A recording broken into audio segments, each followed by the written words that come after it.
താൻ പറഞ്ഞില്ലേ എന്റെ MLA സ്ഥാനം, തന്റെ ഭിക്ഷ, അത് വലിച്ചെറിയാൻ എനിക്ക് വിരൽ ഞൊടിക്കുന്ന നേരം പോലും ആവശ്യമില്ല. 10,000 പേരുടെ വോട്ട എന്നെ ആ സ്ഥാനത്ത് എത്തിച്ചത്, അല്ലാതെ തന്റെ സ്വാധീനമല്ല.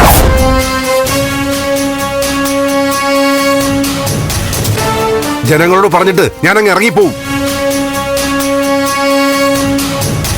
പണ്ട് ബലരാമനെ MP ആക്കാൻ രാപ്പകലില്ലാതെ കഷ്ടപ്പെട്ടൊരു സാധാ പ്രവർത്തകനുണ്ടായിരുന്നു, ഈ സിദ്ധാർത്ഥൻ. അതിന്റെ കണക്ക് ഞാൻ എപ്പോഴെങ്കിലും ചോദിച്ചോടോ? ഇന്നോളം അതിനെക്കുറിച്ച് സംസാരിച്ചിട്ടുണ്ടോ? ഞാൻ എന്നെ MLA ആക്കണമെന്ന് എന്തെങ്കിലും തന്നോട് ഞാൻ പറഞ്ഞിട്ടുണ്ടോ?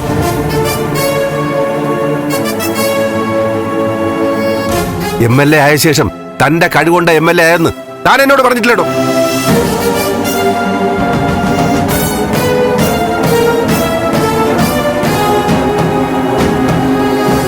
പിന്നെ എന്റെ കുടുംബത്തെ തൊടാൻ വരുമ്പോ തനിക്ക് മനസ്സിലാവും ഈ സിദ്ധാർത്ഥൻ ആരാണെന്ന്.